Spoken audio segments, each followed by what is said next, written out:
খাওয়া দাওয়ার মেনু পরিবর্তন করেন, কিছু ওষুধ খান, তিনটা জিনিস একসাথে প্রয়োগ করেন।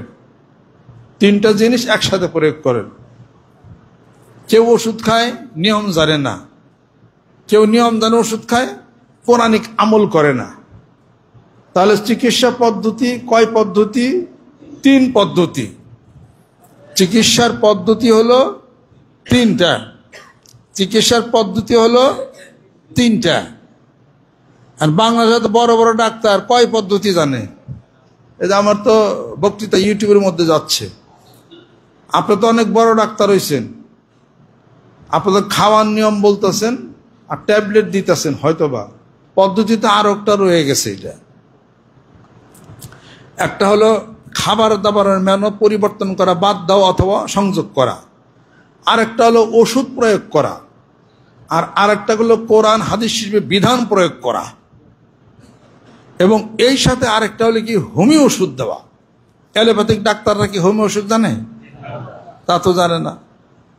তাহলে এই চিকিৎসার মধ্যে হোমিও চিকিৎসা করতে হবে।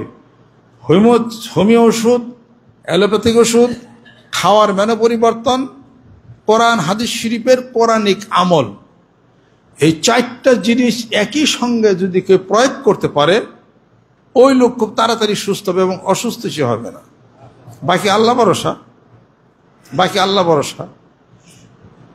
এই যে আলফা আলফা টনিক হোমিও, এটা তো যে কোনো আপনার অ্যালোপ্যাথিক ওষুধের চেয়ে অনেক বেশি ভালো ভিটামিন। এটা এই যে নাক্সভোম 30, নাক্সভোমিকা 30, পেটের চিকিৎসার জন্য এটার চেয়ে বড় ওষুধ আর নাই।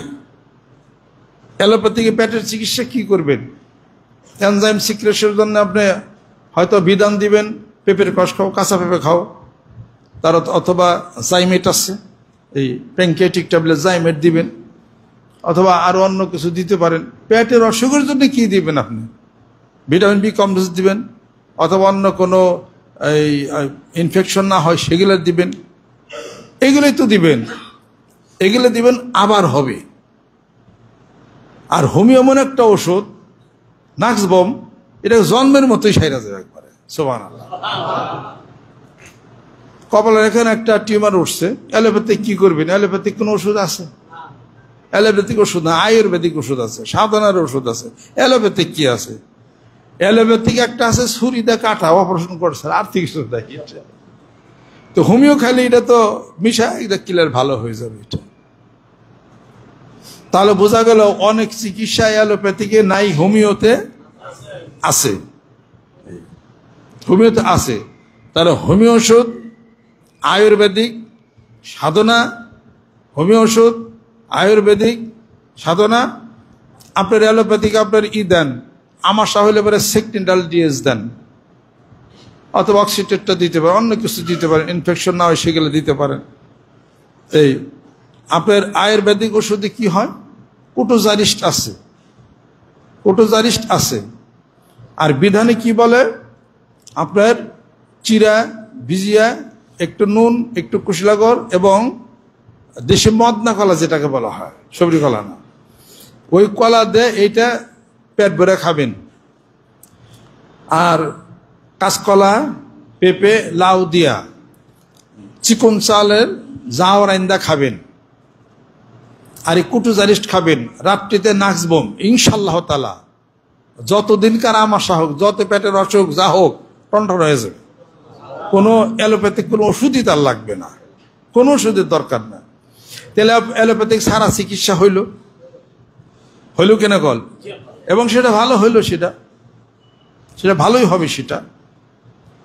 তাহলে পরে অবশ্যই এদেশের চিকিৎসক যিনারা আছেন তাদের চিকিৎসা পদ্ধতি হোমিও পদ্ধতি গ্রহণ করতে হবে, কোনোটায় আয়ুর্বেদিক সাধনা পদ্ধতি গ্রহণ করতে হবে, কোনোটায় অ্যালোপ্যাথিক পদ্ধতি গ্রহণ করে ইস্টার্ন রিলিজমেন্টের জন্য রোগীকে বাঁচাইতে হবে।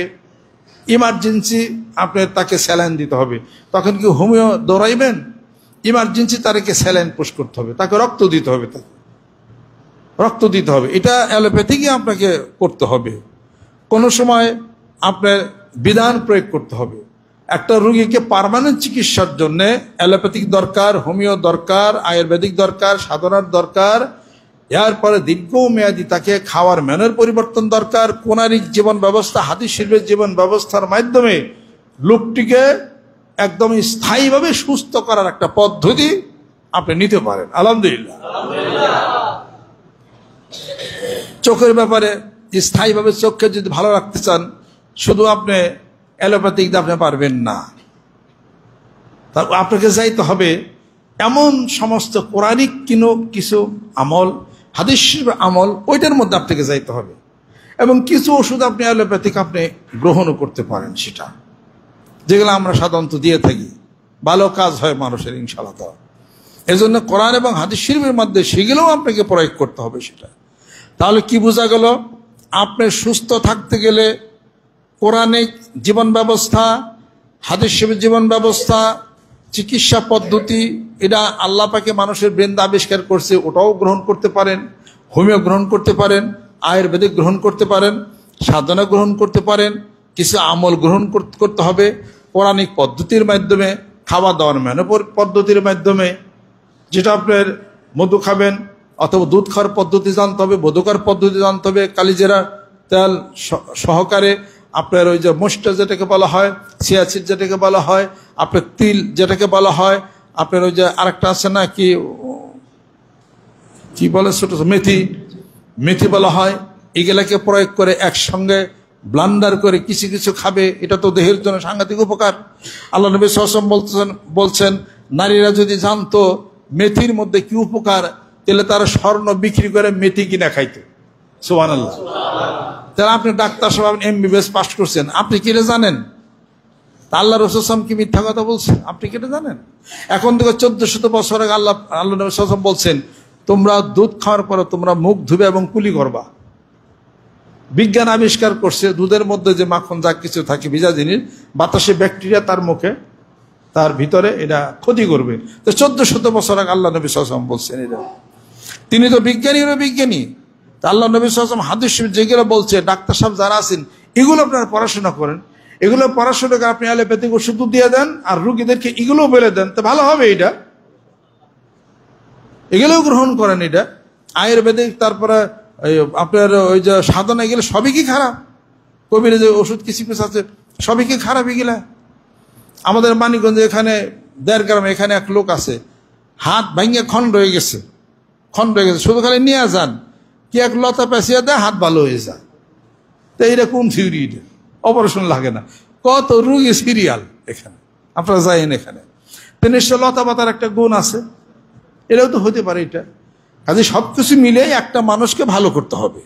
কথা ঠিক কিনা? একটা মানুষকে সুস্থ করতে হবে, ভালো করতে হবে। বাংলাদেশের মানুষ প্রায় অসুস্থ।